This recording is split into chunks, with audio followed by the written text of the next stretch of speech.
सोयाबीनला एक बऱ्याचशा अळ्यांचा प्रादुर्भाव होतो.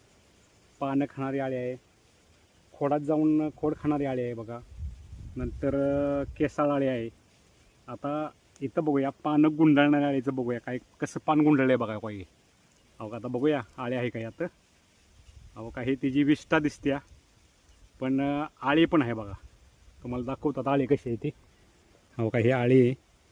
अहो का ही एकदम बारीक आळी दिसते बघा इथं हल्लेले. आता ही पानं गुंडाळणार आहे. आता हिला कुठलं औषध मारायचं तर लॅम्बडा सायपरमेथ्रिन आहे, हमला आहे, किंवा इमामेक्टी बेंजाड आहे, EM द्रावणं मारू शकता. आता हे झाड आहे, हे पूर्ण पानं गुंडळले आहेत बघा तिनं. त्या झाडाची पूर्ण पानं गुंडळलेली आहेत.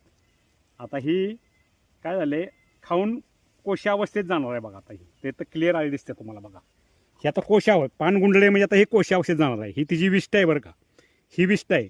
आणि ही जी दिसते ही आळी आता एक कोशावस्थेत जायला एक 4-5 दिवस कमी आहे तिला. आता ही कोशावस्थेत जाणार बघा. आता हे पूर्ण पान गुंडाळ आहे बघा. ही आळी म्हणतात किंवा पाने गुंडाळ्या आळ्या म्हणू शकता तुम्ही. आता ह्या पानात बघूया काय झाले. हो का हे तुम्हाला ओपन करून दाखवतो मी.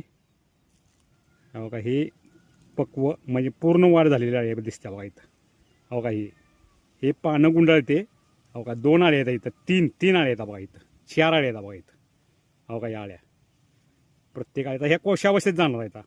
पानं गुंडाळणी करून पुन्हा आळी अवस्था, अंडी अवस्था, पुन्हा जन्म, पुन्हा कोशावस्था, पुन्हा आळी असे दैनंदिन क्रम त्याचं जीवनक्रम चाललेला असतो बघा. ह्या 4 आळ्या आहेत बघा इथं.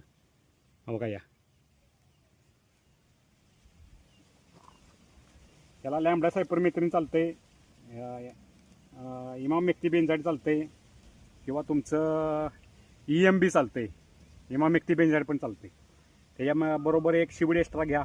त्याच्याबरोबर तुम्ही 19-19 विद्राव्य खत घेऊ शकता, किंवा 12 घेऊ शकता, 19-19 घेऊ शकता पहिल्या फवारणीला, आणि एखादं शिबीड एक्स्ट्रा पण घेऊ शकता.